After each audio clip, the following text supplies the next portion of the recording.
Welcome sa munting YouTube channel natin guys. Please support my videos. Like, comment and subscribe lang po mga idolo. Maraming salamat po. Story Present, Myriad World Inventory Box. Kabanata 2631. Paano nangyari ito? Paano ito nangyari? Sa ilalim ng proteksyon ng mga general at mga personal na gwardya, matagumpay na nakawala sa Kabkab ang ika-4 na prinsipe ng Wind Absolute Country. Gayunpaman, wala siya sa mood para maging masaya. Sa halip, tumingin siya sa hukbong nasa harapan niya ng walang buhay na mga mata at bamulong sa sarili. Hindi nagtagal, pinangunahan ng ika-4 na prinsipe ang 50,000 hanggang 60,000 lalaki palabas ng Fenggayu Country na may mataas na espiritu. Nais niyang sakupin ang mas maraming lupain sa lalong madaling panahon at makakuha ng mas maraming kayamanan upang siya ay manalo sa kompetisyon at umakyat sa trono. Kahit na binalaan sila ng matandang emperador na mag-ingat sa hukbo ng Yuanfeng Country bago sila umalis, hindi ito isinapuso ng ika-4 na prinsipe. Nagdala siya ng hukbong 50 hanggang 60,000 kalalakihan, na hindi bababa sa buong hukbo ng Yuanfeng Country. Paano kung nakilala nila ang hukbo ng Yuanfeng Country? Kailangan bang matakot sa kanila? Hindi inaasahan ng ika-4 na prinsipe na talagang makakasalubong niya ang hukbo ng Yuanfeng Country sa daan. Siya ay tinambangan ng mga ito at dumanas ng maraming pagkalugi. Gayunpaman, sa oras na iyon, hindi napagtanto ng ika-4 na prinsipe ang kabigatan ng bagay at iniisip pa rin na talunin ang hukbo ng Yuanfeng Country ng direkta. Nang maglaon, pagkatapos na paalalahanan ng kanyang mga general, ayaw niyang mag-aksaya ng maraming oras sa hukbo ng Yuanfeng Country. Kaya naman, pinili niyang kumawala sa pagkakakulong. Kahit na sa oras na ito, hindi inisip ng ika-4 na prinsipe na ang kanyang hukbo ay hindi magiging katapat ng hukbo ng Yuanfeng Country. Tinambangan lang siya ng kalaban. Tiniyak din sa kanya ng mga general sa ilalim ng kanyang pamumuno na makakawala sila sa pagkubkob kasama ang karamihan ng mga tropa. Sa oras na iyon, kahit na mawawalan sila ng ilang mga tropa, ang kanilang kabuoang lakas ay hindi magiging mas mababa sa iba pang mga prinsipe. Magkakaroon pa rin sila ng pagkakataong lumaban para sa trono. Gayunpaman, ano ang nangyayari ngayon? Bakit kakaunti ang mga tao na lumabas sa pagkubkob? Nasaan ang natitira? Lam-ingalinga ang ika-4 na prinsipe, at pagkatapos makumpirma na wala ng mga nasasakupan, ang kanyang mukha ay nagalit. Tulad ng isang galit na leon, tumingin siya sa mga general sa tabi niya at umungal, "Sabihin mo sa akin, ano ang nangyayari dito? Bakit kakaunti ang mga taong kumawala sa pagkubkob? Hindi ba't nangako kayong lahat sa akin na kaya ninyong pangunahan ang mayorya ng mga tao na kumawala sa pagkubkob? Bakit konti lang kayo? Nasaan ang natitira? Bakit nangyayari ito?" Panipi, ibinaba ng mga general ang kanilang mga ulo at nanatiling tahimik sa harap ng dagandong ng ika-4 na prinsipe. Pangit ang kanilang mga ekspresyon, ngunit hindi nila mapabulaanan ang ika-4 na prinsipe. Kung titingnan ng eksena, hindi nakapagtataka na galit ang ika-4 na prinsipe. Matapos ang 50 hanggang 60,000 sundalo ay tambangan ng kaaway at matagumpay na nakawala sa pagkubkob, maaaring wala na kahit 5 hanggang 6,000 tao ang natitira. Sa madaling salita, mas mababa sa 10% ng orihinal na numero ang bilang ng mga tao na natanggal nila sa pagkubkob. Malayong-malayo ito sa bilang na kanilang ipinangako. Sa napakaliit na bilang ng mga tao, hindi banggitin ang pakikipagkompetensya sa iba pang mga prinsipe para sa trono, kahit na pumunta sila sa ibang mga bansa, maaaring hindi nila matagumpay na masakop ang mga bansang iyon. Kahit na ang pangunahing puwersa ng ibang mga bansa ay lipulin ng Yuanfeng Country, kasama na lamang ang natitirang mga sundalo at mamamayan sa bansa, maaaring hindi sila manalo laban sa kaaway. Higit pa, rito, hindi masyadong maganda ang sitwasyon ng 5 hanggang 6,000 sundalong nakatakas. Marami ang nasugatan. Ang iba naman, hindi man sila nasugatan ay puno ng takot at pamamanhid ang kanilang mga mukha. Ang ganitong uri ng ekspresyon ay hindi makikita sa mga mukha ng mga sundalo ng Wind Absolute Country noong nakaraan. Gayunpaman, ito ay talagang lumitaw ngayon. Ang hukbong ito ay kailangang magpahinga at muling ayusin. Wala silang kakayahang lumaban sa maikling panahon. Natalo na sila sa psychologically. Kung pupunta sila sa larangan ng digmaan ngayon, hindi nila maipapakita ang kanilang lakas. Bagamat napagtanto na ng mga general na ito ng Wind Absolute Country na hindi maganda ang sitwasyon, hindi nila inaasahan na kakaunti lang ang makakatakas sa huli. Dati, mayroong 50 hanggang 60,000 tao. Wala pang kalahating araw, kakaunti na lang ang natitira. Masyadong malaki ang pagkawalang ito. Not to mention the fourth prince, maging sila ay hindi matanggap. Dapat malaman ng isang tao na ang mga sundalong ito ay kanilang mga subordinate. Ang dahilan kung bakit naging magalang ang ika-4 na prinsipe sa kanila at ipinaglaban ang kanilang suporta, hindi ba't dahil mayroon silang mga subordinate na ito? Hanggat may suporta sila ng mga sundalo, kahit ang ibang mga prinsipe ay hindi maglalakas loob na maging bastos sa kanila. Gayunpaman, sa isang labanan lamang, halos lahat sila ay nalipol. Nawala rin sa kanila ang karamihan sa kanilang kapital. Sa hinaharap, ang ika-4 na prinsipe at ang iba pang mga prinsipe ay hindi na magiging magalang sa kanila tulad ng dati. Magsalita ka, lahat ba kayong pipi? Hindi pa rin humuhupa ang galit ng ika-4 na prinsipe. Talagang galit na galit ang ika-4 na prinsipe ngayon. Hindi niya akalain na ang isang labanan na hindi niya sineseryoso ay talagang magiging sanhi ng kanilang panganib na umatras sa pakikipaglaban para sa trono. Sa simula, mayroon siyang suporta ng 50 hanggang 60,000 sundalo, na siyang pinakamarami sa lahat ng mga prinsipe. Ang kanyang lakas ay natural na pinakamalakas, at siya rin ang pinakamalamang na umakyat sa trono. Dahil dito, naging kampante na siya dati. Pero, ngayon, kaunti na lang sa kanila ang natira. Bukod dito, lahat sila ay taunang sundalo at nakakatakot ang hitsura. Paano siya makikipagkumpetensya sa kanyang mga kapatid para sa trono na may kakaunting tao? Kasabay nito, malinaw din ang pang-4 na prinsipe tungkol sa kalupitan ng pakikipaglaban para sa trono. Kung manalo siya, ayos lang dahil mananalo siya sa lahat. Gayunpaman, kapag natalo siya, tiyak na kamumuhian siya ng magiging emperador. Nang dumating ang oras na iyon, sa sandaling umakyat sa trono ang nagwagi, oras na para sa kanya upang ayusin ang iskor. Baka wala siyang magandang ending dahil sa paghihiganti ng kabilang partido. Ang ika-4 na prinsipe ay nakaramdam ng lamig sa kanyang puso sa pag-iisip ng kanyang posibleng wakas. Pakiramdam niya ay nahulog siya sa ice cellar at nanlamig ang buong katawan niya. Hindi ako matatalo, hindi ako dapat matalo. Pero, ano pa nga ba ang magagawa ko ngayon? Kung wala ang suporta ng hukbo, wala akong pag-asa na manalo. Nakikinita na ang kabiguan. Kasalanan nila lahat ito. Tiningnan ng ika-4 na prinsipe ang mga general na iyon nang may pagkapuot. Hindi na siya makapaghintay na patayin silang lahat. Gayunpaman, alam din niya na ang natitirang mga tao ay mga nasasakupan ng mga general. Kaya naman, bagamat hindi na siya makapaghintay na patayin ang mga ito, natitiis lang niya ito sa ngayon. Ito ay nagpasama sa pakiramdam ng ika-4 na prinsipe. Your Highness, please calm down. Hindi namin inaasahan na mangyayari ito. Hindi namin inaasahan na magiging ganoon kalakas ang hukbo ng Yuanfeng country. Parang totoo, ang balita noon, minaliit namin ang hukbo ng Yuanfeng country. Maliban sa ika-4 na prinsipe, ang general na may pinakamataas na posisyon ay nakapagpapaliwanag lamang nang makita niyang galit pa rin ang ika-4 na prinsipe. Kabanata 2632. Maliit, hindi yun ang sinabi mo noon, sabi ng ika-4 na prinsipe. Sa katunayan, ang ika-4 na prinsipe ay kapareho ng mga general na ito. Hindi niya sineseryoso ang bansa ng Yuanfeng. Kahit na sila ay tinambangan ay hindi niya ito sineryoso. Gayunpaman, sinabi sa kanya ngayon ng katotohanan na siya ay mali, at gayon din ang mga general na sumuporta sa kanya. Gayunpaman, medyo huli na upang aminin na sila ay mali. Ang 10,000 sundalo na namatay o nahuli ay hindi na makabalik. Siyempre, hindi aaminin ng ika-4 na prinsipe na nagkamali din siya sa harap ng mga general na ito. Sa katunayan, alam na alam ng mga general ang background at kakayahan ng fourth prince.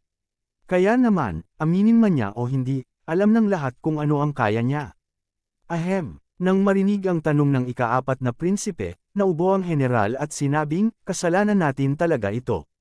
Pinagsisisihan natin ito at sinisisi natin ang ating sarili.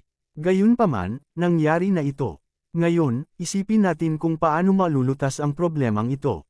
Sa katunayan, ang 10,000 sundalo na nawala ay hindi na makakabalik. Ang bansa ng hukbo ni Yuan Feng ay hindi magiging mabait na palayain ang mga bihag ngayon. Sa makatuwid, kahit na ayaw nilang tanggapin ito, maaari lamang nilang tanggapin ang katotohanan na sila ay dumanas ng isang malaking kawalan. Gayunpaman, walang paraan upang baguhin ang katotohanan. Sa makatuwid, kailangan nilang pag-isipan kung paano malutas ang problemang ito. Dapat ba silang bumalik sa kanilang bansa ngayon, o dapat nilang ipagpatuloy ang pag-atake sa ibang mga bansa?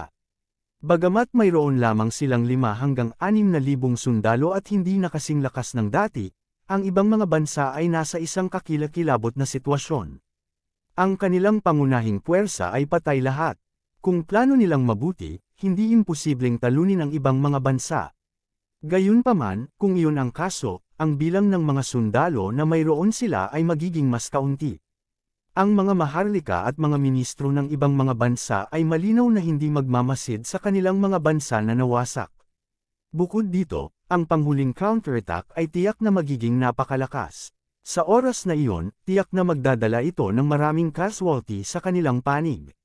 Bukod dito, hindi mataas ang moral ng kanilang mga sundalo ngayon. Kapag nasa battlefield na sila, siguradong maaapektuhan ang kanilang combat power. Bukod dito, walang sino man ang makakagarantiya na hindi sila tambangan o hahabulin ng bansa ng hukbo ni Yuan Feng sa kanilang pagpunta sa ibang mga bansa. Solve. Paano natin malulutas ang problemang ito? Tanong ng ika-4 na prinsipe, kaunti na lang ang natitira sa atin. Ano pa ang magagawa natin? Your Highness can choose to bring US back to the country. Kung ganoon, ibig sabihin ay sumuko ka na sa misyong ito. Natural, matatalo ka sa kompetisyong inayos ng kamahalan. Sinabi ng general, syempre, maaari rin tayong magpatuloy sa pagsulong at pag-atake sa ibang mga bansa.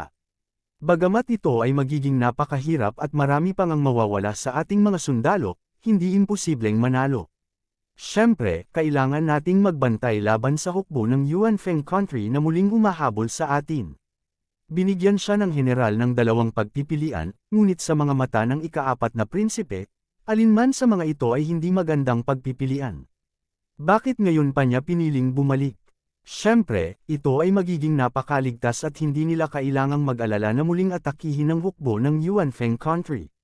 Gayunpaman, kung iyon ang kaso, ito ay nangangahulugan na sila ay sumuko sa kompetisyon sa iba pang mga prinsipe at sumuko sa pakikipaglaban para sa trono. Para sa ambisyosong 4th Prince, ito ay isang malaking dagok at hindi niya ito matanggap. Dapat malaman ng isang tao na bago ang kamatayan ni Luisa, ang ika-4 na prinsipe ay nakatutok na sa trono. Ngayong sa wakas ay nagkaroon na siya ng pagkakataong ipaglaban ang trono, paano niya ito magiging handa? Kung hindi sila bumalik sa bansa, maaari lamang silang magpatuloy sa pagsulong. Gayunpaman, hindi rin ito isang magandang pagpipilian. Not to mention kung kaya nilang talunin ang defending army ng ibang bansa, kahit manalo sila, it would be a Pyrrhic victory. Kung gayon, ang mga sundalong nasa ilalim ng kanyang pamumuno ay magiging mas kaunti. Nanalo man sila sa kompetisyon sa huli, sa suporta ng iilang sundalong ito, mahirap tiyakin na ang ibang mga prinsipe ay hindi gagamit ng mga operasyong militar para agawin ang trono mula sa kanya. Bukod dito, ang hukbo ng Yuan Feng country ay nasa malapit at mahirap igarantya na hindi na nila sila hahabulin muli. Kaya naman, bagamat tila may 2 pagpipilian, naramdaman ng ika-4 na prinsipe na hindi niya mapipili ang alinman sa mga ito. Wala na bang ibang paraan? Tanong ng pang-4 na prinsipe na ayaw. Nanatiling tahimik ang general. Sila ay nasa isang masamang sitwasyon ngayon at walang maraming mga pagpipilian. Kung mayroon pa silang 10,000 sundalo, mas marami silang pagpipilian ngayon. Nang makitang tahimik ang general, ang ika-4 na prinsipe ay lalong nawala ng pag-asa. Talaga bang matatalo sila sa kompetisyong ito? Ayaw niyang tanggapin ito. Your Highness, hindi naman sa wala ng ibang paraan. Sa sandaling ito, nagsalita ang isa pang general. Bagamat walang mataas na posisyon ang general na ito, isa pa rin siyang taong may kapangyarihan sa hukbo at may karapatang magsalita dito. May paraan ka ba? Sabihin mo sa akin, nag-aalalang sabi ng ika-4 na prinsipe. Napakasimple lang, makakabalik ka na sa bansa, sabi ng general. Bumalik ng bansa, hindi ba't isa iyon sa 2 pagpipilian ngayon? Hindi ba't nangangahulugan iyon na kailangan na nating talikuran ang kompetisyong ito? Hindi ko matanggap. Nadismaya ang ikaapat na prinsipe nang marinig ang mga walang kabuluhang salita na lumalabas sa bibig ng kabilang partido. Ang pagbabalik sa bansa ay hindi nangangahulugan na sumuko na ang kamahalan sa trono. Hindi nasaon ng loob ang general. Anong ibig mong sabihin? Sinasabi mo bang may chance pa ako? Tanong ng fourth prince. Tama na, sinabi ng general, at ang iyong mga pagkakataon ay maaaring mas malaki kaysa dati. Paano ito posible? Hindi naniwala ang ikaapat na prinsipe. Siya ay dumanas lamang ng matinding pagkatalo at dumanas ng matinding pagkatalo. Paano siya magkakaroon ng mas malaking pagkakataon na lumaban para sa trono? Lahat ng ito ay may kaugnayan sa bansa ng Yuanfeng. Ang sabi ng general, ayon sa aking mga naunang obserbasyon, ang mga taong umamba sa amin kanina ay hindi marami. Kaya lang, sila ay masyadong piling tao. Kaya nga kami ay natalo. Tila ang bansa ng Yuanfeng ay may ilang mga tropa pa na wala rito. Kamahalan, sa tingin mo nasaan sila? Anong ibig mong sabihin? Hindi maintindihan ng ikaapat na prinsipe ang kahulugan sa likod nito. Puno ng pagdududa ang mukha niya. Sinasabi mo na habang tinambangan tayo ng mga tao mula sa bansa ng Yuanfeng, tinambangan din nila ang mga tropa ng iba pang mga prinsipe. Mabilis na naunawaan ng general na may pinakamataas na posisyon ang kahulugan ng mga salita ng kanyang kasamahan. Tama na yan. Tumango ang general at sinabing, tingnan mo ang mga kamakailang aksyon ng bansa ng Yuanfeng. Una, natalo nila ang pangunahing puwersa ng Shenyuan country. Pagkatapos, natalo nila ang mga kalyadong puwersa ng ibang mga bansa. Ngayon, tinambangan nila tayo. Halatang hindi maliit ang kanilang ambisyon. Isa pa, ang ating Wind Absolute Country ay nahati sa ilang grupo ng mga prinsepe. Wala silang ibang dahilan kung bakit tayo nag-aambush. Ang mga tropa ay dapat nasa loob ng kanilang saklaw ng pag-atake. Kabanata 2633. Matapos marinig ito, tumango ang ibang mga general bilang pagsang-ayon. Napagtanto nila na kahit na natalo sila ng hukbo ng Yuanfeng Country, ito ay dahil sa maraming dahilan. Hindi ibig sabihin na mas marami ang hukbo ng Yuanfeng Country kaysa sa kanila.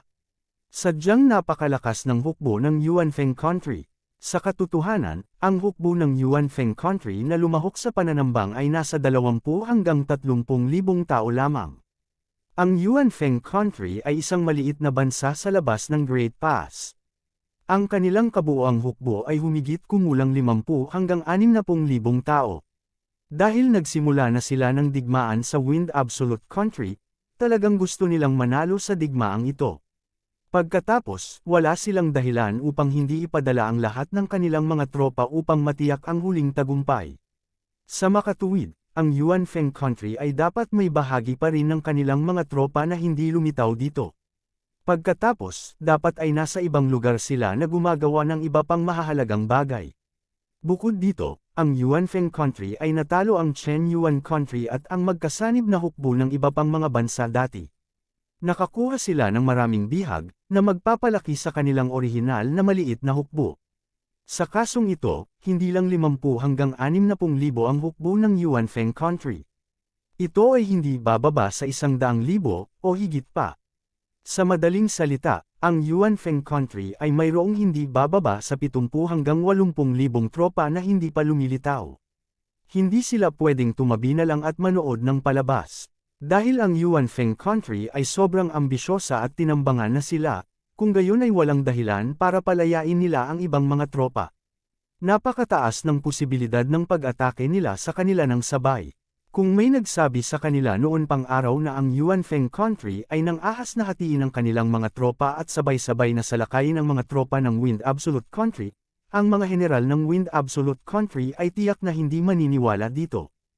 Iisipin pa nilang may nagbibiro. Sa maliit na hukbo ng Yuanfeng Country at combat power, kahit na magtipon sila, maaaring hindi sila katugma ng isa sa mga tropa ng Wind Absolute Country. Paano sila maglalakas loob na hatiin ang kanilang maliit na hukbo? Gayunpaman, ngayong personal na nilang naranasan ang labanan sa Yuanfeng Country at nasaksihan kung paano ginamit lamang ng hukbo ng Yuanfeng Country ang 20 hanggang 30,000 tao para talunin ang kanilang hukbo na 50 hanggang 60,000, kailangang aminin ng mga general ng Wind Absolute Country na ang lakas ng Yuanfeng Country ay higit pa sa kanilang pangunawa. Talagang hindi ito ang kapangyarihang panlaban na dapat taglayin ng pinakamahinang bansa sa labas ng Great Pass. Napakalakas talaga ng fighting power na ito, kahit na ang Wind Absolute Country ay hindi makatiis. Hindi katakataka na ang mga kolyadong puwersa ng Chen Yu ang Uo at iba pang mga bansa ay matatalo ng Yuanfeng Country.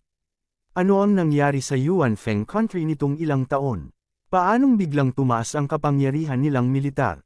Gayun din, anong uri ng hukbo ang kanilang taliba? Sino ang nagsanay sa kanila? Paano sila naging napakalakas? Kahit ang mga sundalo ng Wind Absolute Country na nakaranas ng daan-daang labanan ay hindi nila kalaban.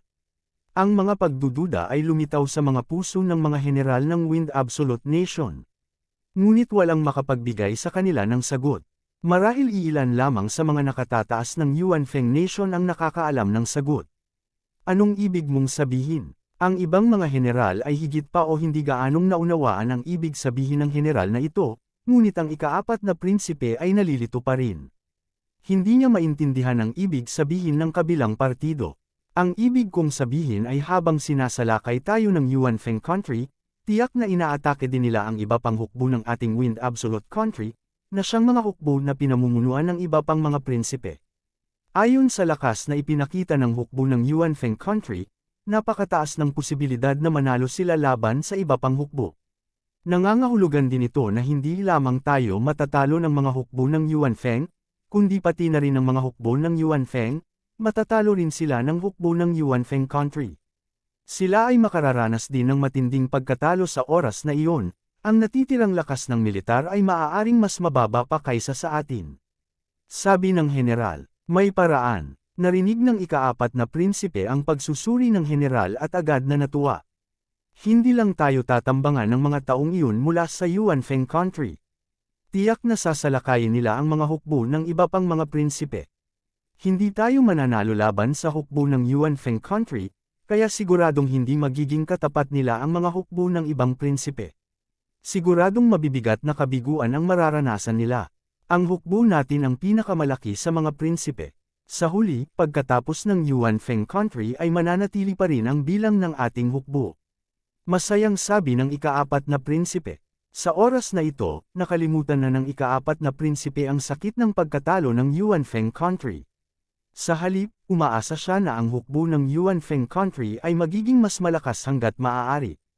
Sa ganitong paraan, mas marami siyang nasawi sa kanyang mga kapatid. Bagamat ang mga nasawi na ito ay pawang mula sa hukbo ng Wind Absolute Country, ang ikaapat na prinsipe ay hindi na ito pinapansin ngayon. Ang higit na pinahahalagahan niya ay ang trono. Hanggat ang iba pa niyang mga kapatid ay dumanas ng matinding pagkatalo, magkakaroon pa rin siya ng malaking pagkakataon na umakyat sa trono. Kahit na hindi siya manalo sa kompetisyon, hanggat siya ang may pinakamalaking hukbo, sapat na iyon para bigyan siya ng pinakamalaking pagkakataon na umakyat sa trono. Ano ang dapat nating gawin ngayon? Tanong ng ikaapat na prinsipe. Bumalik ka sa ating bansa. Ang sabi ng general noon, mabigat na ang pagkatalo natin sa pagkakataong ito, at hindi rin maliit ang pagkalugi ng ibang mga prinsipe. Babalik muna tayo sa ating bansa at hahatakin natin ang mga naiwan na tropa. Sa ganitong paraan, tataas muli ang ating lakas.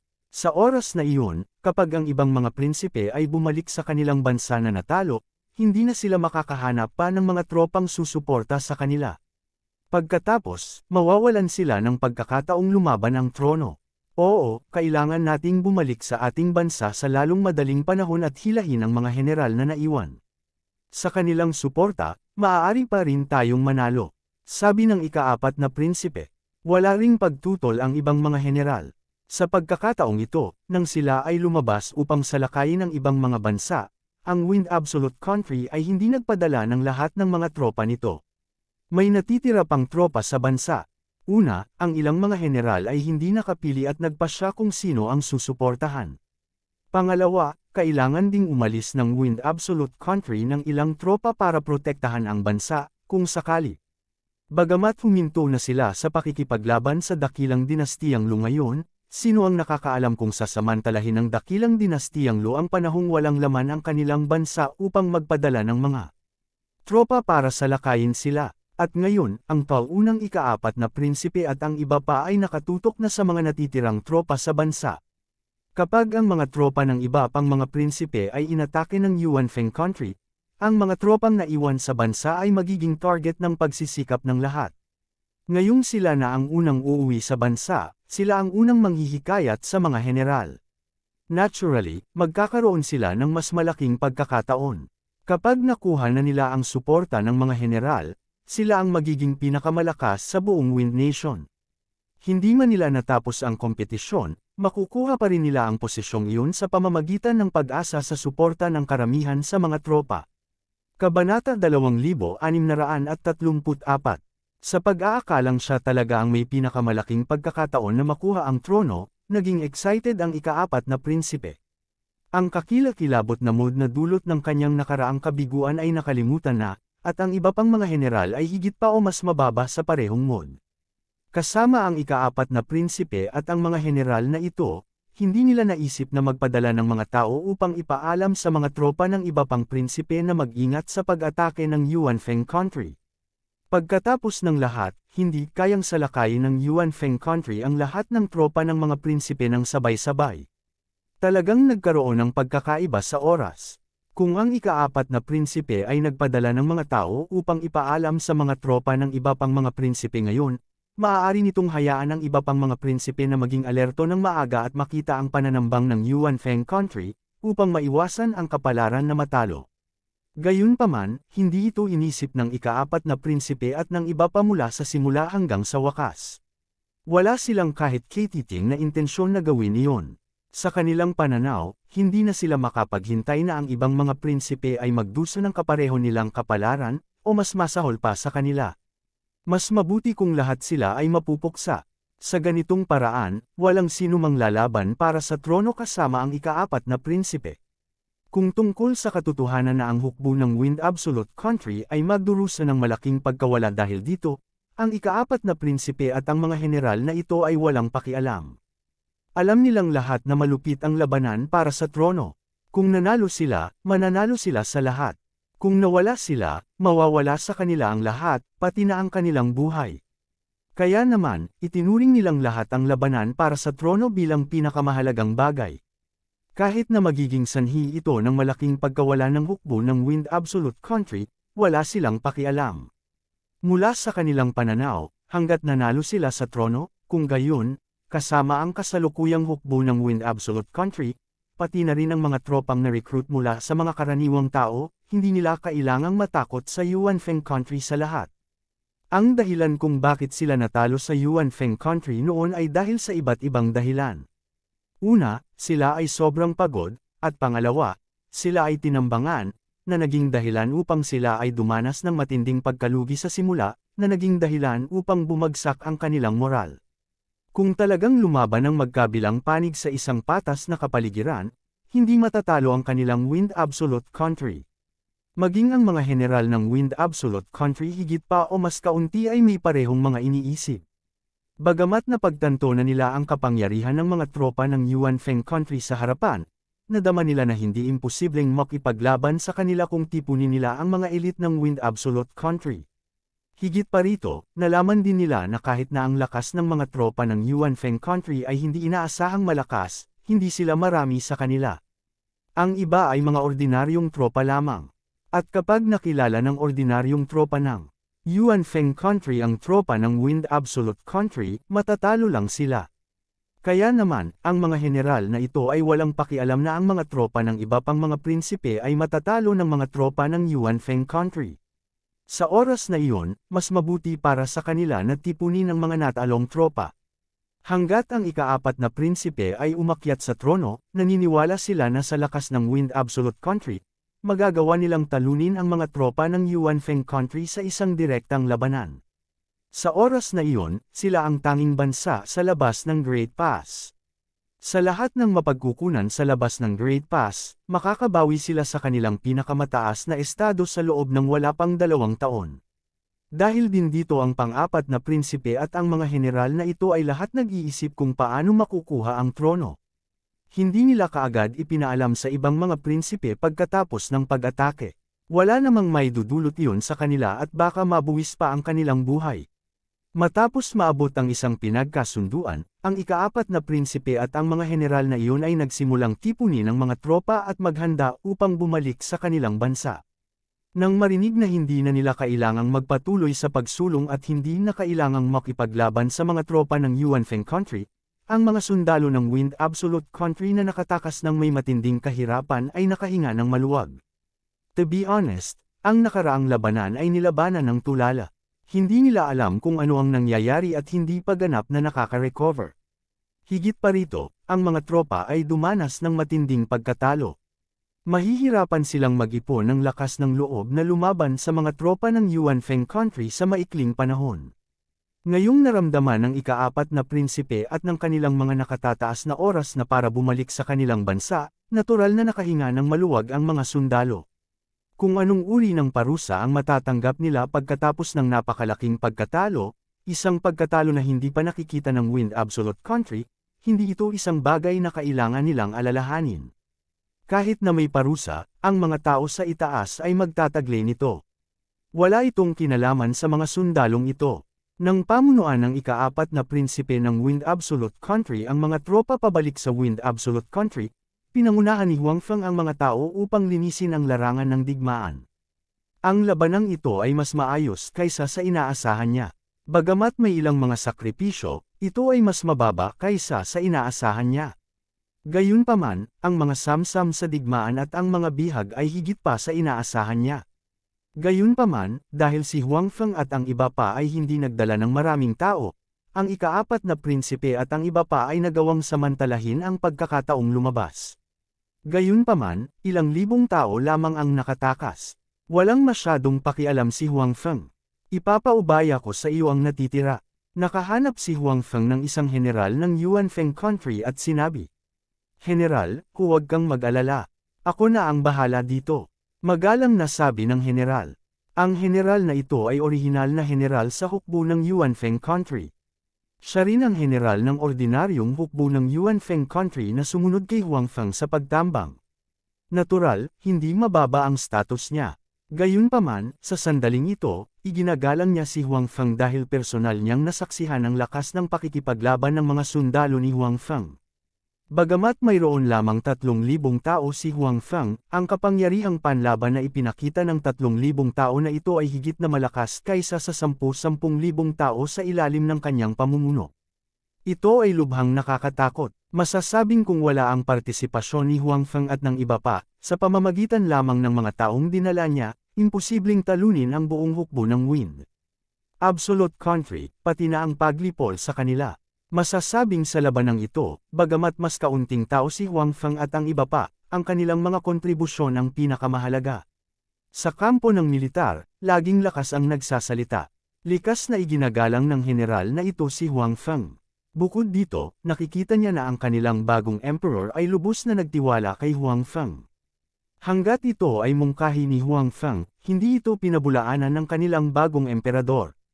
Makikita na ang posisyon ni Huangfeng sa puso ng kanilang bagong emperor ay napakahalaga. Sa makatuwid, hindi siya nang ahas na saktan si Huangfeng.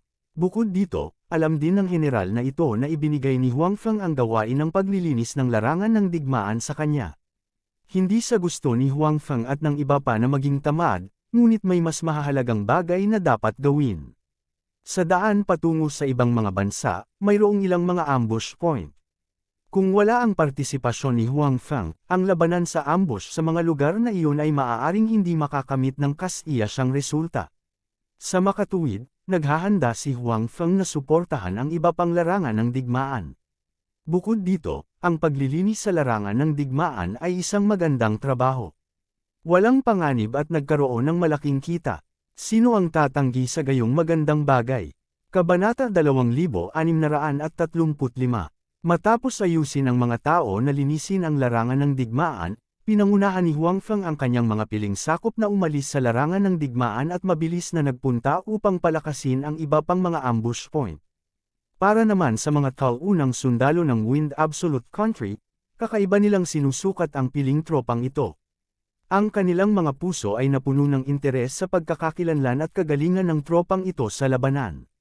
Personal lang nilang naranasan ang labanan, kaya malinaw na alam nila na ang dahilan kung bakit sila natalo ay may malaking kinalaman sa makapangyarihang tropang ito.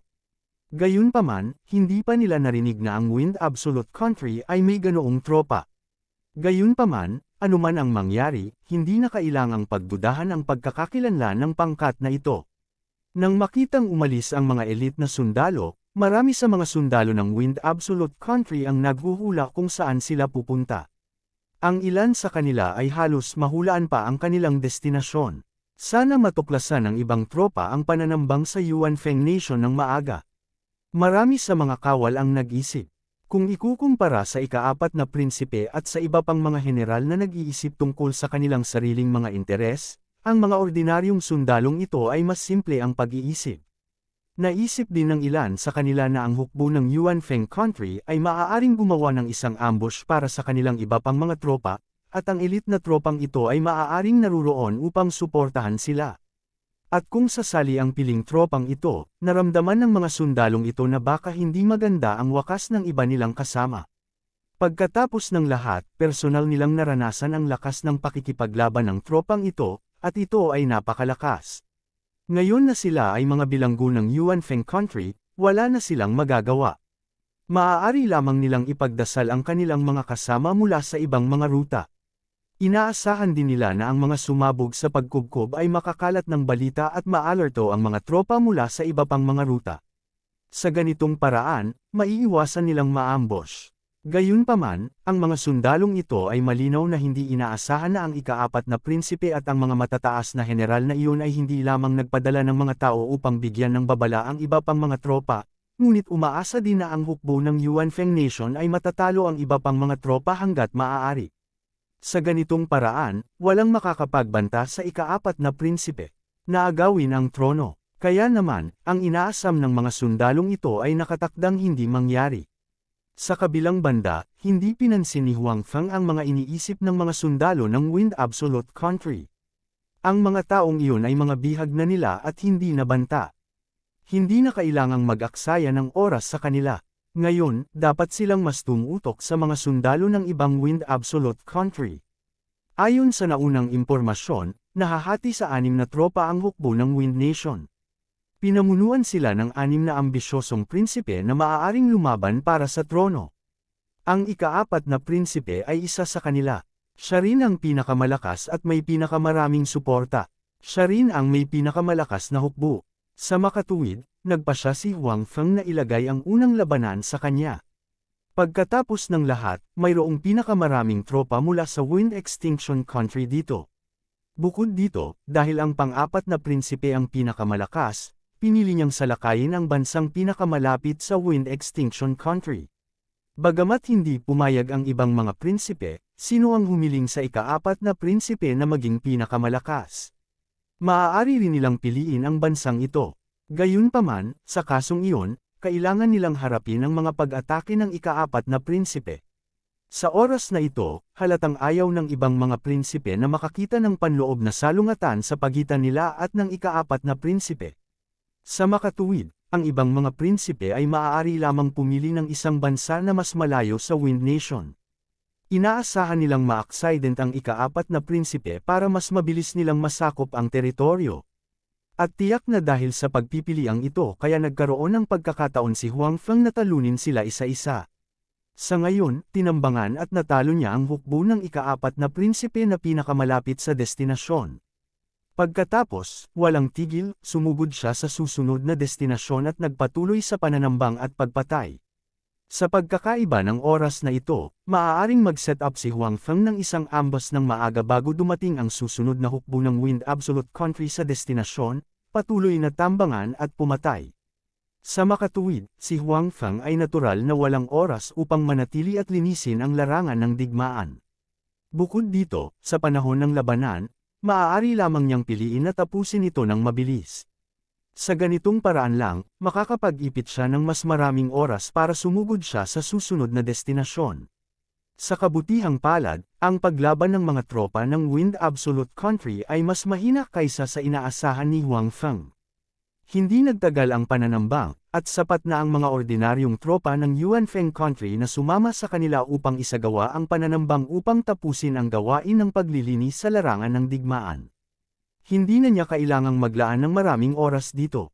Nagpatuloy si Huang Feng na makipagpalitan ng ilang elite na sundalo habang nagmamadali siyang pasulong. Pagkatapos ng ilang labanang ito, malinaw na alam ni Huang Feng ang pagkakaiba ng mga elite na sundalong ito at ng mga hukbo ng mundong ito. Dati, kapag nakikipag-ugnayan sila sa mga tropa ng Chen Yuanguo, hindi nila ginamit ang kanilang buong lakas at nanalo. Pagkatapos noon, nang humarap sila sa mga kalyadong hukbo ng ibang bansa, maganda rin ang kanilang panalo. At ngayon, nakikipaglaban sila sa hukbo ng pinakamalakas na bansa, ang Wind Nation, at malinis din ang panalo. Bagamat ang hukbo ng Wind Nation ay masyadong pagod at sila ay nag-set up ng isang ambush ng maaga at nag-set up ng isang bitag, posible pa ring makita ang malaking pagkakaiba sa pagitan ng dalawang panig. Naniniwala si Huang Feng na kahit na ito ay isang labanan, sapat na ang kanyang mga sundalo upang talunin ang anumang koponan. At bagamat naging maayos ang pananambang sa Wind Nation, ito ang hukbo ng Wind Nation kung tutuusin. Mas malakas sila kaysa sa mga kalyadong hukbo ng Chen Yuanguo at ng iba pang mga bansa. Bilang karagdagan, upang mabilis na matapos ang labanan, palaging hinahayaan ni Huang Feng ang kanyang mga elite na sundalo na manguna sa harapan. Sa makatuwid, pagkatapos ng isang labanan, mayroon pa rin siyang ilang mga pagkatalo sa kanyang panig. At ngayon, nagpatuloy siya sa pagpapalit para makabawi sa mga pagkatalo niya.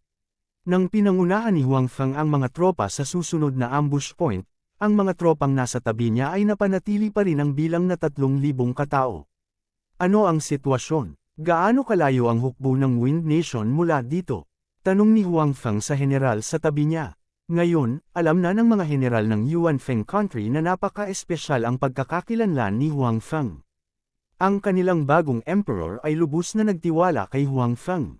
Kahit na si Huang Feng ay walang pakundangan na nagdala ng mga babae, ang kanilang emperor ay walang anumang pagtutol. Ipinakita nito ang posisyon ni Huang Feng sa puso ng kanilang bagong emperador. Bukod dito, si Huang Feng ay mayroon pa ring napakalakas na koponan sa ilalim ng kanyang pamumuno. Sa makatuwid, ang mga general ng Yuanfeng country ay lubos na gumagalang at humahanga kay Huang Feng, itong kasamahan na hindi nila masyadong kilala. Bilang karagdagan, bago sila umalis, sinabi rin ng bagong emperador na ang lahat ng labanan dito ay ganap na sa ilalim ng utos ni Huang Feng. Sa makatuwid, walang mali sa pagtatanong ni Huang Feng sa general na ito bilang isang uri ng commanding general. Kabanata 2636. Sa lalong madaling panahon, ang koponan ng Wind Absolute Country ay wala pang 10 milya ang layo mula dito. Nag-set up kami ng ilang mga hadlang para sa kanila sa daan, kaya ang kanilang bilis ay hindi masyadong mabilis. Sagot ng pinuno. Bago umalis ang koponan ng Yuanfeng country, inutusan ni Huang Feng ang mga general na ito na gumawa ng ilang gulo para sa kanilang target na koponan at pabagalin ang kanilang bilis sa pagmamartsa. Sa ganitong paraan, makakabili sila ng ilang oras para sa kanilang sarili para makarating sila sa tamang oras. At ngayon, tila na isakatuparan ng general na ito ang kautusang ito. Nag-set up siya ng ilang mga hadlang para sa koponan ng Wind Absolute Country na malapit nang dumating at matagumpay na pinabagal ang kanilang bilis sa pagmamartsa. Pinayagan silang makarating dito bago dumating ang kabilang partido.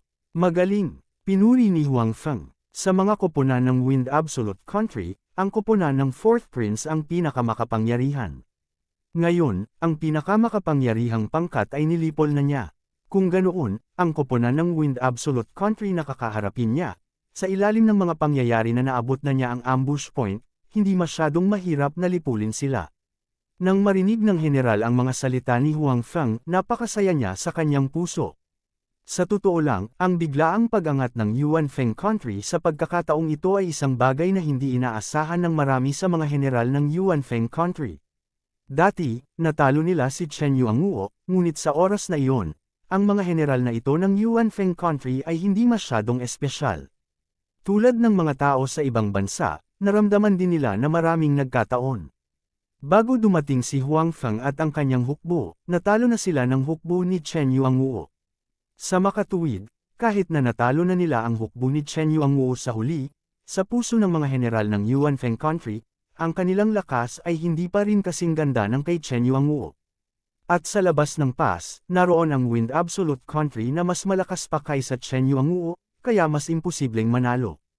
Pagkatapos noon, nang pamunuan sila ni Huang Feng at ng bagong emperador upang talunin ang mga kolyadong puwersa ng ibang mga bansa, napagtanto na ng ilan sa mga general na ang mga bagay ay medyo naiiba. Noon, wala man lang silang pag-asa na manalo laban sa hukbo ng isang bansa, hindi pa banggitin ang magkaalyadong puwersa ng napakaraming bansa ng sabay-sabay. Ngunit ngayon, natalo na nila ang daan-daang libong kolyadong puwersa habang kakaunti lang ang kanilang libu-libong tao. Ang dahilan kung bakit nila nagawang talunin ang mga kolyadong puwersa ng ibang mga bansa ay malinaw na dahil ang koponan ni Huang Feng ay gumaganap ng isang mahalagang papel. Si Huang Feng at ang kanyang koponan ang nagsilbing taliba. Nang dumating ang iba pang mga koponan, natalo na ni Huang Feng at ng kanyang koponan ang kalaban. Nandoon lang sila para linisin ang kalat. At mula noon ay napagtanto ng ilan sa mga general ng Yuan Feng country na marahil ay iba talaga ang lakas ng kanilang bansa. Ang iba pang aspeto ay hindi nagbago, ngunit sa pagdagdag ni Huang Feng at ng kanyang hukbo, tila iba ang lahat. Dati, ang pagkatalo kay Chen Yuanguo ay maaaring may ugnay sa swerte at pagkakataon, ngunit sa pagkakataong ito, ang pagkatalo sa daan-daang libong kolyadong puwersa ng ibang mga bansa ay hindi mailalarawan bilang swerte at pagkakataon. Matapos itong mapagtanto, marami sa mga general ng Yuan Feng country ang nagsimulang maging excited. Ang pag-iisa sa lahat ng mga bansa sa labas ng pass ay isang maluwalhating bagay na hindi pa nagawa ng bansa noon. Kahit na napakalakas ng Wind Absolute country nitong ilang taon, nalampasan lang nila ng bahagya ang ibang mga bansa sa mga tuntunin ng lakas, ngunit hindi pa nila tunay na natapos ang pag-iisa. Kung talagang lumaban sila, hindi nangangahulugang mananalo ang Wind Absolute country. At ngayon, natalo na ng kanilang Yuan Feng country ang lahat ng bansa sa labas ng pass maliban sa Wind Absolute country. Ang tanging bansa na pumipigil sa kanila na pag-isahin ang mga bansa sa labas ng pass ay ang Wind Absolute country. Kung noon pa man, ang mga general na ito ng Yuan Feng country ay hindi man lang nang ahas na mag-isip na talunin ang Wind Absolute country, ngunit ngayon, marami pa silang inaasahan para dito. Ang lakas ng kanilang bansa ay biglang lumakas, at may mga nabihag din sila mula sa ibang bansa. Kapag natapos na ang pag-iisa, pagkatapos ay sa larangan ng digmaan, hindi dahil wala silang lakas upang labanan ang Wind Absolute country. Gayunpaman, sa oras na ito, nagpasya si Huang Feng at ang kanilang bagong emperor na magkusa sa pag-atake. Bago sila salakayin ng Wind Absolute country, magkukusa sila na salakayin ang mga tropa ng Wind Absolute country. Kung noon pa man, na humiling sa kanila na magkusa na salakayin ang mga tropa ng Wind Absolute country, tiyak na iisipin nilang baliw ang kabilang partido. Ngunit ngayon, nakaramdam lamang sila ng kaunting pag-aalinlangan, ngunit hindi nila naisip na ito ay ganap na imposible. Ang ipinag-alinlangan ng mga general na ito ay natalo lang nila ang mga kolyadong puwersa ng ibang bansa at hindi natapos ang pag-iisa. Kung aatakihin nila ang mga tropa ng Wind Absolute country ngayon, maaari lamang silang umasa sa mga tropa ng Yuan Feng country. Para naman sa mga tropa ng ibang bansa, wala silang maitutulong. Sa makatuwid, iminungkahi ng ilang general na pinakamahusay na maghintay ng isang yugto ng panahon upang makumplito ang pag-iisa bago salakayin ang Wind Absolute country. Gayunpaman, kung si Huang Feng man ito o ang kanilang bagong emperor, napakapilit nilang salakayin ang Wind Absolute country ngayon. Naramdaman nila na ito na ang pinakamagandang pagkakataon. Nang makumplito nila ang pag-iisa, ang Wind Absolute country ay napakahusay din ng paghahanda. Sa panahong iyon, kailangan nilang harapin ang isang nagkakaisa, makapangyarihan, at may karanasang hukbo. Ang ganitong uri ng hukbo ay malinaw na mas mahirap manalo. At dahil natalo na ni Huang Feng si Chen Yuanguo at ang mga kolyadong puwersa ng ibang mga bansa, naging dahilan ito ng pagbigat ng kanyang mga salita. Ang bagong emperador ay ganoon din. Kakaakyat pa lang niya sa trono, at nakamit na niya ang isang bagay na hindi kayang gawin ng mga nakaraang emperador. Ito ay napakakahanga-hanga, at ginawa nitong mas pinagkakatiwalaan sila ng mga general. May pag-aalinlangan man sa kanilang mga puso, determinado silang tuparin ang kanilang mga utos. At ngayon, si Huang Feng ay sumugod kasama ang kanyang mga tropa mula sa nakaraang ambush point. Nangangahulugan ba yun na natapos na ang ambush battle sa Locust yung iyon, at nanalo sila? Sa pag-iisip nito, kumikirot ang puso ng general at hindi niya maiwasang magtanong, "General, nagmamadali ka rito ngayon. Nanalo ka ba sa nakaraang labanan?" "Oo naman." Casual na sinabi ni Huang Feng, ang mga tropa ng 4th Prince of the Wind Absolute Country ay natalo na. Ayon sa dati nating pagkakataon, ang natitirang mga tao ay naglilinis sa larangan ng digmaan. Nagdala ako ng mga tao dito upang sumuporta. Ano ang dapat pagkataranta? Nang makitang casual na sinabi ito ni Huang Feng, ang puso ng general ay puno ng pagkabigla. Bagamat nahulaan na niya noon, pagkatapos marinig ni Huang Feng na umamin ito ng personal, nakaramdam pa rin siya ng labis na pagtataka. Nanalo sila ng ganun lang. Gaano katagal na? Ang pagkilos na ito ay masyadong mabilis, tama ba? Iyon ang Wind Absolute Country, at ito ang pinakamakapangyarihang hukbo sa ilang rutang ito. Natalo sila ng ganun lang. Ni hindi sila makatagal kahit isang araw. Kabanata 2637. Bakit? Hindi ka naniniwala sa akin? Nakita ni Huang Feng ang ekspresyon ng kabilang partido at alam niyang hindi lubos na naniniwala ang kabilang partido sa kanyang sinabi. Gayunpaman, sa pag-iisip tungkol dito, maliban sa kanyang sarili, sino ang mag-aakala na ang isang tropa ng 3,000 tao ay magkakaroon ng napakalakas na kapangyarihang panlaban? Maging siya mismo ay minamaliit ang lakas ng pakikipaglaban ng hukbo. Ang Wind Absolute Country ay naging sikat sa labas ng Great Pass sa mahabang panahon. Kasama ang mga tao ng Yuanfeng Country, ang ibang mga bansa ay natatakot sa Wind Absolute Country mula sa kaibuturan ng kanilang mga puso. Kasabay nito, nakilala rin nila ang lakas ng Wind Absolute Country. Ngunit ngayon, sa kanilang mga puso, ang hindi magagapi na Wind Absolute Country ay napakabilis na natalo. Bukod dito, natalo ito ng isang hukbo na may mas kaunting tao kaysa sa kanila. Malamang, ang mga hindi nakakita nito sa kanilang sariling mga mata ay hindi maniniwala sa bagay na ito. Normal lang na magduda ang general na nasa harapan niya. Hindi. Mabilis na umiling ang general at itinanggi ito. Wala akong dahilan para magsinungaling sa iyo tungkol sa bagay na ito. Kung hindi pa natapos ang labanan, hindi ako pupunta dito. Sabi ni Huang Feng. Alam niya na kahit na ang kabilang partido ay hindi nagdududa sa kanya sa salita, tiyak na hindi siya naniniwala dito sa kanyang puso. Tumingin si Huang Feng sa lumilipad na alikabok sa di kalayuan at sinabi, "Nagkataon lang, ang hukbo ng Wind Absolute Country ay malapit nang dumating. Mamaya, makikita mo sa iyong sarili kung nagsisinungaling ako o hindi."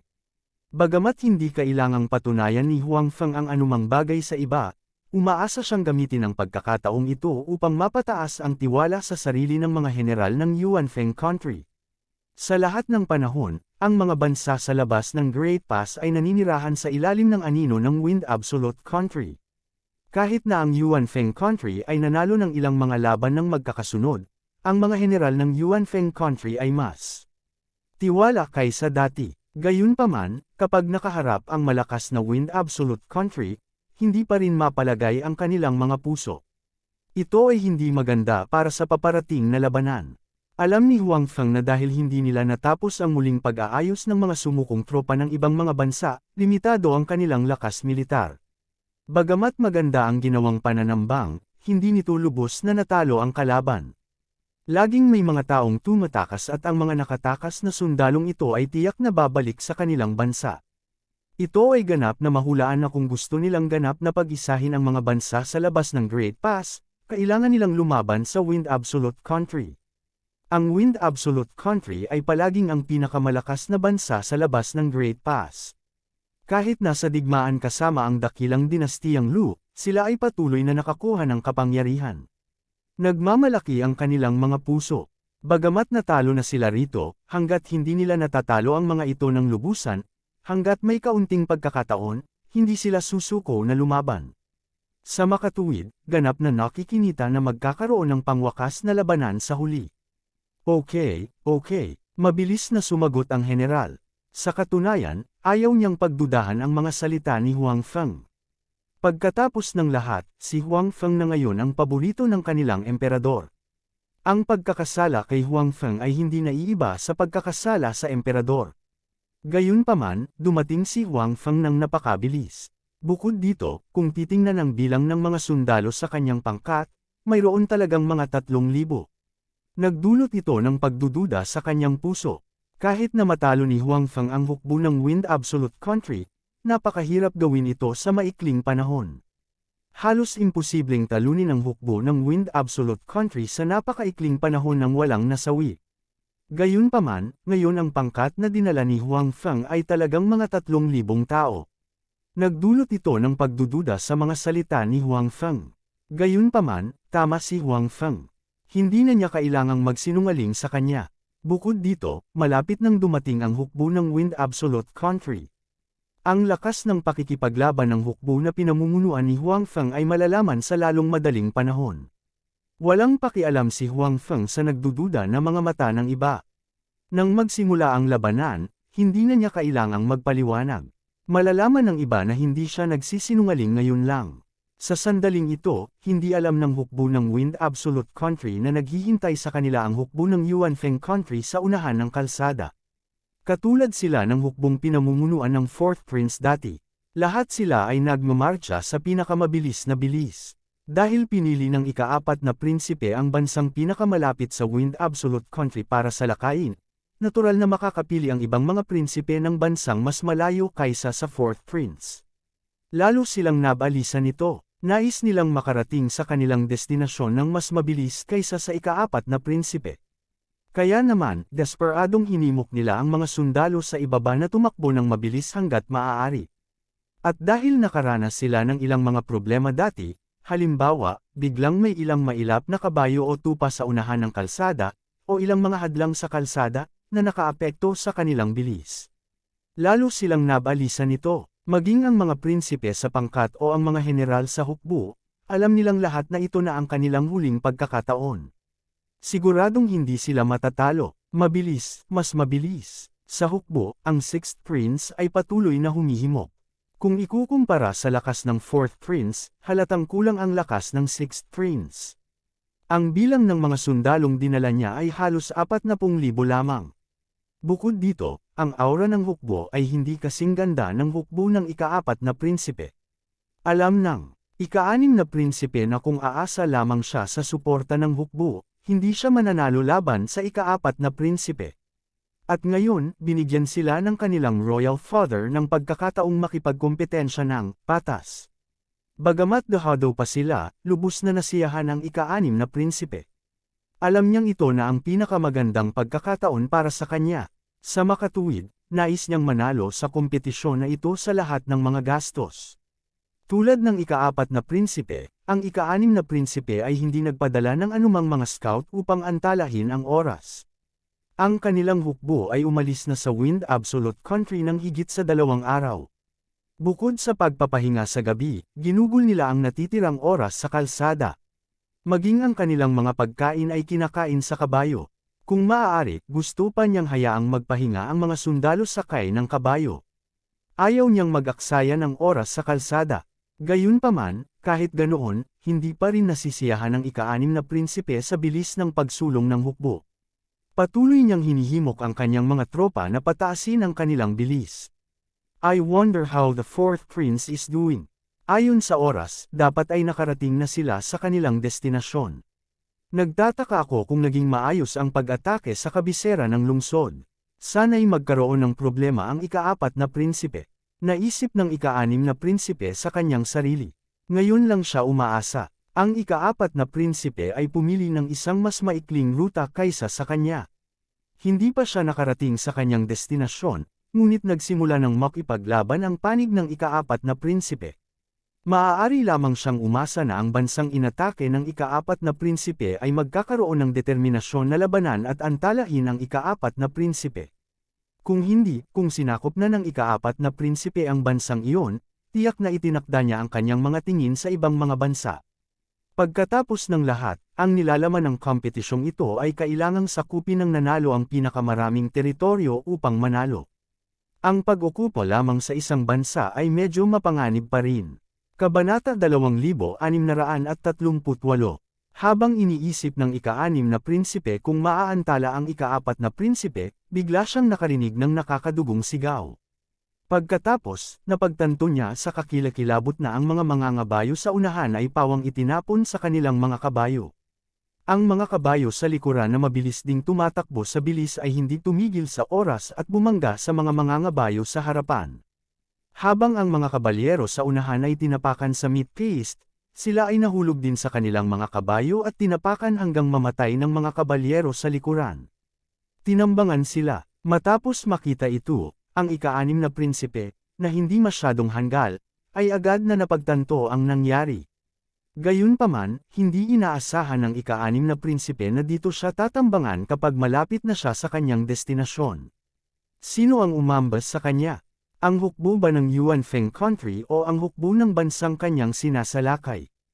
Hindi alam ng ika-6 na prinsipe kung sino ang kalaban, ngunit alam niya na ang pananambang at bitag ng kalaban ay nagdulot ng maraming casualty sa kanya at sa kanyang hukbo. Hindi lang niya ito inaasahan, hindi rin inasahan ng mga sundalong nasa ilalim niya na dito sila tatambangan. Kahit na mas marami o hindi gaanong nakatagpo sila ng ilang mga kaguluhan sa daan, at maging ang kanilang bilis sa pagmarcha ay naapektuhan, hindi iniugnay ng ika-6 na prinsipe ang tila hindi sinasadyang mga pangyayari sa pananambang ng kalaban. Siya, ang ika-4 na prinsipe, at ang iba pang mga prinsipe ay may parehong ideya. Iyon ay, kahit na ang Yuan Feng country ay laban sa Wind Absolute country, hindi nila pipiliin na salakayin ang Wind Absolute country sa oras na ito. Ang Wind Absolute country ay hindi handa at hindi rin ang Yuan Feng country. Dahil dito, naniniwala ang mga prinsipe na hindi sila makakatagpo ng anumang panganib sa daan. Ganoon din ang naisip ng mga general. Ito ay naging sanhi ng hukbo na nasa isang estado ng mataas na intensity. Hindi pa banggitin ang katotohanan na sila ay nakaharap sa isang mahusay na sinanay na hukbo, kahit na ang hindi sanay na hukbo ni Wang Cheng ay maaaring magdulot sa kanila ng maraming pinsala sa oras na ito. Ito ay tiyak na dahil hindi niya naisip ito kaya ang Sixth Prince ay hindi nagtaas ng kanyang bantay kahit na may nangyari sa daan. Hindi siya nagpadala ng kahit anong scouts. Nais lamang niyang sakupin ang kanyang target sa lalong madaling panahon at pagkatapos ay atakihin ang ibang mga bansa. Nais niyang sakupin ang pinakamaraming lupain hanggat maaari sa pinakamaikling panahon. Dahil nabubuhay pa ang matandang emperor, at ang kompetisyon na ito ay personal na inihayag ng matandang emperor, hanggat sinasakop muna nila ang kaaway na bansa, hindi pipiliin ng ibang mga prinsipe na tumalikod sa kanila sa oras na ito. Kung hindi, kailangan nilang tiisin ang galit ng matandang emperador. Sa makatuwid, sa ilalim ng gayong mga kalagayan, ang oras ay walang katumbas na halaga. Hanggat sinakop nila ang isang bansa bago dumating ang iba pang mga prinsipe, ang iba pang mga prinsipe ay maaari lamang manood ng walang magawa pagdating nila. Maliban kung nais ng isa sa kanila na iwaksi ang lahat ng pagkukunwari ng kabaitan sa oras na ito. Gayunpaman, sa kasong iyon, malaki ang posibilidad na sila ay ganap na mapuputol mula sa trono. Sa makatuwid, hindi mahalaga kung ito ay ang ika-4 na prinsipe, ang ika-6 na prinsipe, o ang iba pang mga prinsipe, lahat sila ay nagmamadali ng buong lakas. Inilagay nila ang lahat ng kanilang lakas at atensyon sa pagmamadali sa kanilang paglalakbay. Nagdulot ito ng pagkawala ng kanilang pagbabantay na naging dahilan ng sunod-sunod na pananambang sa kanila. Habang iniisip ng ika-6 na prinsipe kung sino ang umatake sa kanila at nagsisisi na hindi siya nagpadala ng mga scout, isang ulan ng mga palaso ang lumipad, na nagdulot ng maraming casualty sa kanyang mga tropa.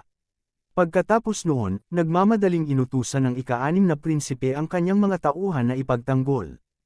Nang makaganti sila, isang itim na pangkat ng mga kabalyero ang sumugod.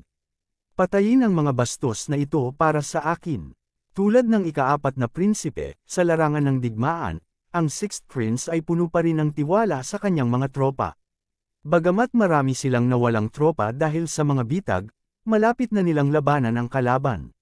Naniniwala siya na kaya niyang pamunuan ang kanyang mga tropa at talunin ang kalaban sa isang labanan. Marami sa kanyang mga sundalo ang may parehong ideya sa kanilang mga puso. Gayunpaman, nang sinubukan nilang buhatin ang kanilang mga sandata, nagulat sila nang makitang ang mga sandata na kadalasang madaling buhatin nila ay kasing bigat na ngayon ng 1,000 libra. Kahit na ang pagbubuhat sa kanila ay mahirap, lalo pa ang paggamit sa kanila upang patayin ang kalaban. Sa oras na ito, naalala ng mga sundalong ito na matagal na silang hindi nakakapagpahinga o nakakain ng masarap. Nakasakay sila sa kabayo sa lahat ng oras na ito, kaya masakit ang kanilang mga katawan at mahina ang kanilang mga braso. Nakatingin lang sila habang sumusugod ang kalaban sa kanila. Ang isang katulad na eksena ay lumitaw muli sa larangan ng digmaan. Sa ilalim ng pag-atake ng mga elite na sundalo na pinamumunuan ni Huang Feng, ang mga tropa ng Wind Absolute Country ay hindi nakalaban at nahulog sa malaking bilang. Walang makakapigil sa pag-atake ni Huang Feng at ng kanyang mga tropa. Ang buong sitwasyon ay napaka one-sided. Paano kaya ito? Ang ika-6 na prinsipe ng Wind Absolute Country at ang general ng Yuan Feng Country, pagkatapos makita ang eksenang ito sa larangan ng digmaan, ay nagkaroon ng ganoong pag-iisip halos sa parehong oras. Halatang hindi inaasahan ng dalawa na lalabas ang ganoong sitwasyon sa larangan ng digmaan. Naisip ng ika-6 na prinsipe na madaling talunin ng kanyang mga tropa ang kalaban, habang ang general ng Yuan Feng Country ay nadama na kahit na matalo ni Huang Feng ang kalaban, hindi ito magiging masyadong makinis. Ito ay tiyak na magiging isang mahirap na labanan. Pagkatapos magbayad ng napakalaking halaga, maaari nilang masaktan ng husto ang kalaban. May kakayahan pa silang lumaban sa harap ng kalaban. Gayunpaman, pinatunayan ng eksenang nasa harapan nila na mali ang kanilang naiisip noon. Hindi lamang tinalo ni Huang Feng at ng kanyang mga tropa ang mga tropa ng Wind Absolute Country, ngunit tila hindi pangkaraniwang nakaka-relax. Ang mga elite na sundalo ng Wind Absolute Country, sa harap ng mga tropa ni Huang Feng, ay parang mga bata na natutong maglakad. Wala silang kahit kititing na kakayahan na lumaban. Nang makita ng ika-6 na prinsipe ang eksenang ito, dumidilim na ang kanyang mga mata. Ang ambisyon sa kanyang isipan ay hindi nawala, ngunit ang katotohanan ay nagbigay sa kanya ng isang malakas na sampal, na gumising sa kanya mula sa kanyang panaginip. Matapos mawala ang mga tropang ito, hindi banggitin ang pakikipaglaban para sa trono, magiging mahirap para sa ika-6 na prinsipe na protektahan ang kanyang sariling buhay. Hindi lamang siya kinailangan na kumawala sa pagkubkob ng mga kaaway na nasa harapan niya, ngunit kailangan din niyang maging maingat sa iba pang mga prinsipe. Kung walang proteksyon at suporta ng hukbo, ang dalawang bagay na ito ay napakahirap para sa ika-6 na prinsipe. Sa paalala ng kanyang mga nasasakupan, ang ika-6 na prinsipe ay mabilis na nagbigay ng utos na umalis sa pagkubkob. Gayunpaman, sa oras na ito, ang general ng Yuan Feng Country, na nabigla pa rin, ay ganap na nagising. Tila kakaiba siyang nasa sabik habang sinasalakay niya ang mga tropa ng Wind Absolute Country. Sa napakalakas na hukbo sa mga kamay ni Huang Feng, ano ang dapat katakutin? Ngayon ang pinakamahusay na oras upang patayin ang kaaway at makakuha ng merito. Paanong sumuko ang general na ito? Kabanata 2639. Gaya ng inaasahan, ang hukbo ng 6th Prince ng Wind Absolute Country ay nahulog sa isang desperado na sitwasyon. Ang mga ordinaryong sundalong iyon ng Yuan Feng Country, na orihinal na natatakot sa hukbo ng Wind Absolute Country, ay lahat ay nag-pump up at naging abnormal na matapang, sumulong ng buong tapang. Sa sandaling ito, napagtanto ng mga ordinaryong sundalong iyon mula sa Yuan Feng Country na ang mga tropa ng Wind Absolute Country, na orihinal na walang talo sa kanilang mga puso, ay tila hindi makatiis ng kahit isang suntok. At ang pagtuklas na ito ay nagpalakas ng loob ng mga sundalong iyon mula sa Yuan Feng Country, dahil inilabas nila ang 200% ng kanilang lakas. Kaya naman, sa pangunguna ni Huang Feng sa kanyang mga tropa bilang si Bat, at ang mga ordinaryong sundalo mula sa Yuan Feng Country na malapit na sumusunod, ang pagkatalo ng mga tropa ng Wind Absolute Country ay lubos na nakikinita. Sa pakiramdam ni Huang Feng, ang mga hukbo ng Wind Absolute Country na nasa harapan niya, kung sa bilang man o kabuo ang lakas ng pakikipaglaban, ay mas mahina kaysa sa mga tropa ng 4th Prince. Tila walang basehan ng balitang ang ika-4 na prinsipe ng Wind Absolute Country ang pinakamalakas sa mga natitirang prinsipe. Dati, ang ika-4 na prinsipe ng Wind Absolute Country ay tinalo ni Huang Feng at ng iba pa. Kaya naman, ang pagkatalo sa 6th Prince, na mas mahina kaysa sa 4th Prince, ay hindi dapat ipagtaka sa mga mata ni Huang Feng. Gayunpaman, para kay Huang Feng, ito ay isang napaka-normal na bagay, ngunit para sa ika-6 na prinsipe, ito ay napakahirap tanggapin.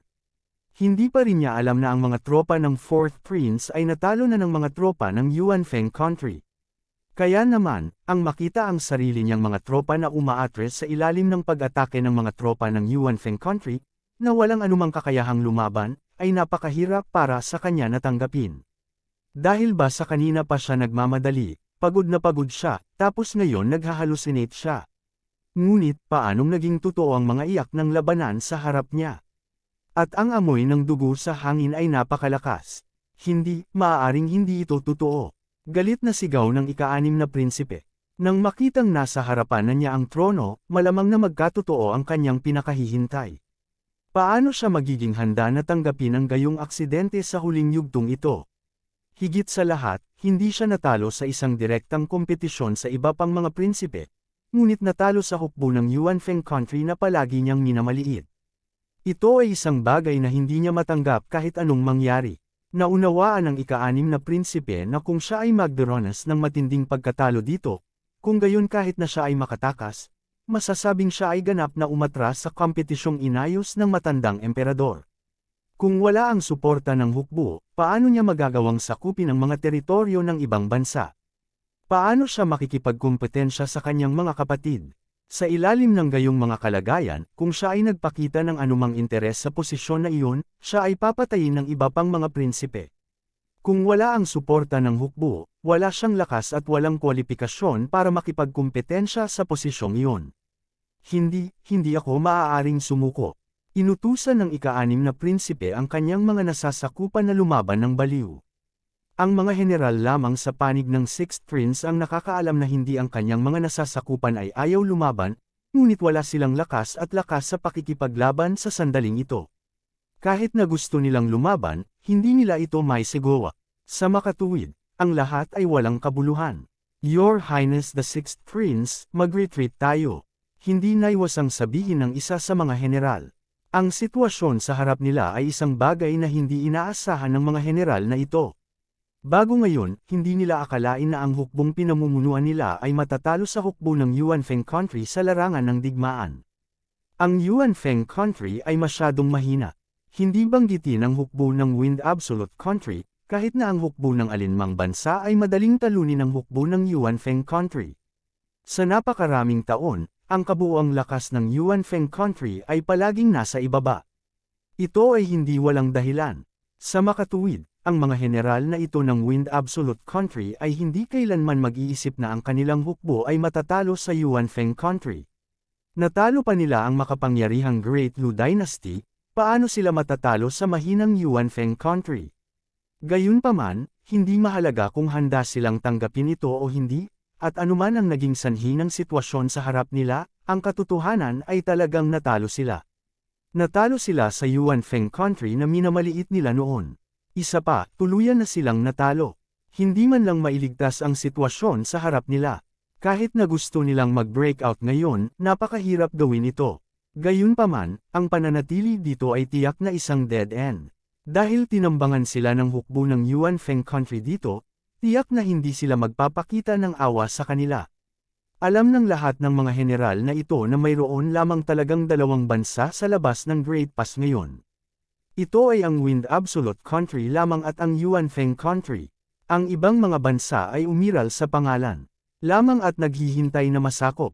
Dahil ang mga tao sa Wind Absolute country ay gustong pag-isahin ang mga bansa sa labas ng Great Pass, kung gayon ang mga tao sa Yuanfeng country ay tiyak na may parehong ideya. Lalo na pagkatapos nilang magkasunod na talunin ang mga kalyadong puwersa ng Chen Yuanfeng country at iba pang mga bansa, at ngayon ay nagkusa na tambangan sila dito. Pagkatapos, napakalinaw ng kanilang intensyon. Kaya naman, sa ilalim ng gayong mga kalagayan, ganap na imposible para sa mga tao ng Yuanfeng country na gumawa ng inisyatiba upang hayaan silang mabuhay. Upang mabuhay, maaari lamang nilang piliin na lumabas sa pagkubkob. Gayunpaman, medyo nabaliw na ang 6th Prince sa eksenang nasa harapan niya. Hindi niya pinakinggan ang mga opinyon ng kanyang mga general. Desperado lang siyang nag-utos sa kanyang mga general na balikan ang pag-atake at talunin ang mapahamak na hukbo ng Yuanfeng country. Kung tungkol sa pag-alis sa pagkubkob, ang ideyang ito ay hindi kailanman lumitaw sa isipan ng Sixth Prince. Ang ika-6 na prinsipe ay hindi kasing talino ng ika-4 na prinsipe, at ang mga nasasakupan ng ika-6 na prinsipe ay hindi kasing kaalaman ng mga general ng ika-4 na prinsipe. Kaya naman, bagamat kinukumbinsi nila ang ika-6 na prinsipe, hindi nila naisip na hayaang bumalik sa bansa ang ika-6 na prinsipe upang ipaglaban ang trono. Nais lamang nilang makawala sa pagkakakulong kasama ang Sixth Prince. Ang pagprotekta sa kanilang sariling buhay ay ang pinakamahalagang bagay. Gayunpaman, ang Sixth Prince ay nabalisa na at ayaw makinig sa kanilang mga payo. Ano ang dapat nating gawin? Ang mga general na dating kumampi sa Sixth Prince ay hindi alam kung ano ang gagawin kapag nahaharap sa ganitong sitwasyon. Napakataas ng moral ng hukbo ng Yuanfeng country. Habang lumalaban sila, mas naging matagumpay sila. Sila ay ganap na nagkusa sa larangan ng digmaan. Kung magpapatuloy ito, wala ni isa sa kanila ang makakatakas. Hayaan mong may kumuha sa ika-6 na prinsipe. Sa pilitang kukunin natin siya. Kung mananatili siya rito, hindi siya makakatakas kahit na gusto niya mamaya, sabi ng isa pang general. Iyon lang ang paraan. Ang iba pang mga general ay nagpahayag ng kanilang pagsang-ayon. Lahat sila ay pumanig sa Sixth Prince dati. Masasabing konektado ang kanilang kinabukasan sa Sixth Prince. Bagamat tila walang pagkakataon ang ika-6 na prinsipe na lumaban para sa trono, hindi sila handang sumuko ngayon. Hanggat ang Sixth Prince ay nasa paligid pa, kung gayon ang lahat ay posible. Kung ang ika-6 na prinsipe ay namatay dito, kung gayon ay wala nang matitira. Kabanata 2640. Bitawan mo ako, bitawan mo ako, ang lakas ng loob mo. How dare you treat me like this? Papatayin ko kayong lahat. Papatayin ko kayong lahat. Ang ika-6 na prinsipe ay napahiyaw habang nagpupumilit na kumawala sa dalawang kawal sa tabi niya. Gayunpaman, ang lakas ng ika-6 na prinsipe ay hindi maihahambing sa mga sundalong nasa tabi niya. Kahit na ginamit niya ang lahat ng kanyang lakas, hindi siya makawala sa kanila. Hindi mo magagawa ito. Hindi ka makakatakas. Kung aalis tayo, tapos na ang lahat. Nang makitang hindi siya makalaya, ang ika-6 na prinsipe ay napasigaw na lamang ng husto, umaasang magbabago ang isip ng mga general. Gayunpaman, malinaw na nakita ng mga general ang sitwasyon ng mas malinaw kaysa sa Sixth Prince. Wala silang pag-asa na manalo. Kung patuloy silang mananatili dito, ililibing lamang sila kasama ng mga sundalo. Walang ibang kinalabasan. Kamahalan, kahit na manatili tayo dito, wala tayong magagawa. Ang hukbo ng Yuanfeng country ay mas mahirap harapin kaysa sa inaakala natin. At saka, naging pabaya tayo sa pagkakataong ito. Ngayon, maaari na lang nating piliin na lumayas. Hanggat kaya nating protektahan ang ating buhay, magkakaroon tayo ng pagkakataong makapaghiganti. Sabi ng isa sa mga general. Pagkatapos, sinenyasan niya ang dalawang kawal na nakahawak sa Sixth Prince na bilasan.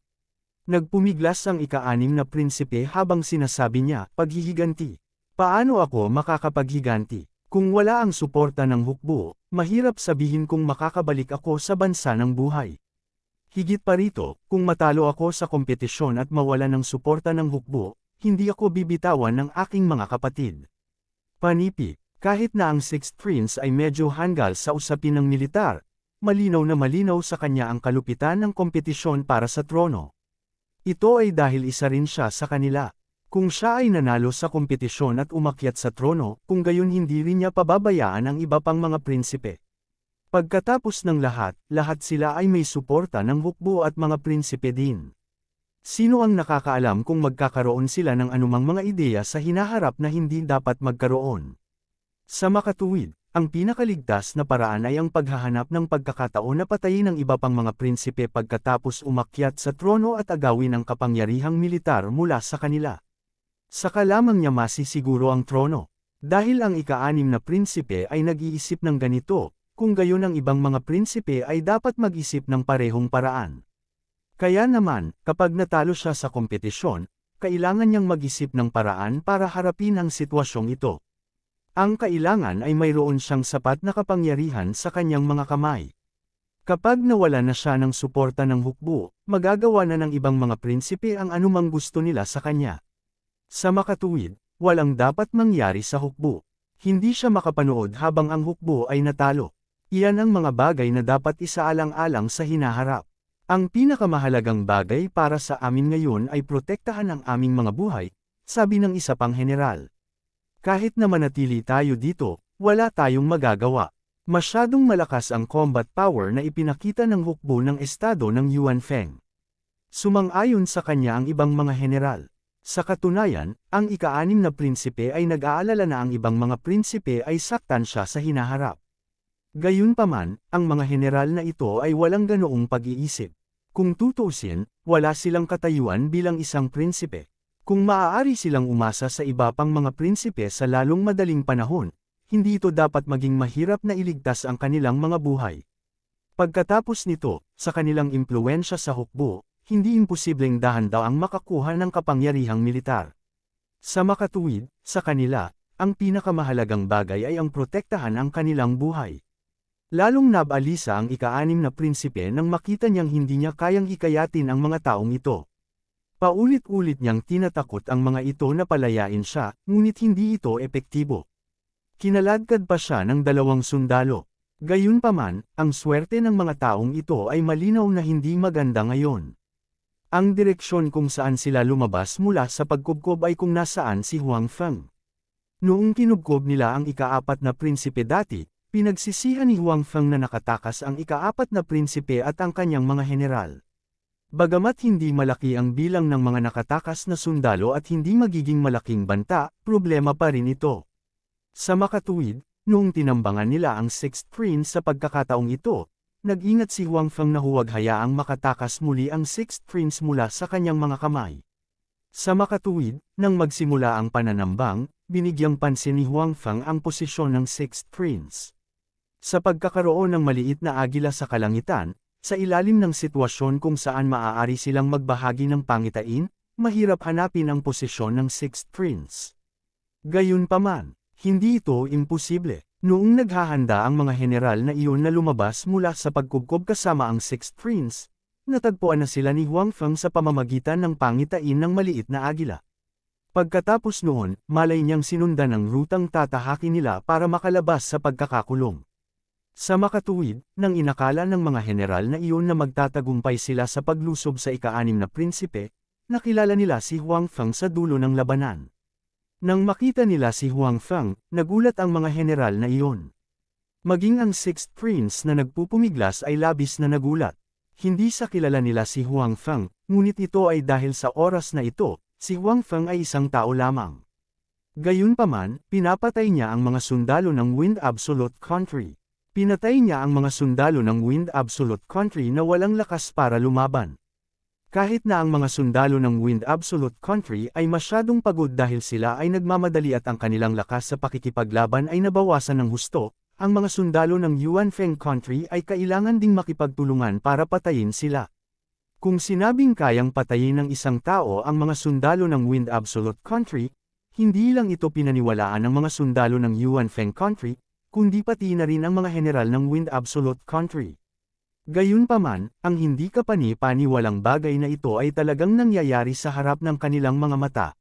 Si Huang Feng ay hindi nakasuot ng uniforme ng militar ng Wind Absolute Country, at hindi rin siya nakasuot ng uniforme ng militar ng Yuan Feng Country. Gayunpaman, hindi inakala ng mga general na ito na siya ay mula sa Wind Absolute Country. Sa pamamagitan lamang ng pagtingin kay Huang Feng na walang awang pinapatay ang mga general ng Wind Absolute Country, malalaman na nila ang kanyang pagkakakilanlan. Nagkatinginan ng mga general na iyon ng Wind Absolute Country, sa kasabay na tumango at piniling umikot. Bagamat napakaraming tao ang natatakot kay Huang Feng at piniling iwasan si Huang Feng, naramdaman nila na si Huang Feng ay masyadong mapanganib.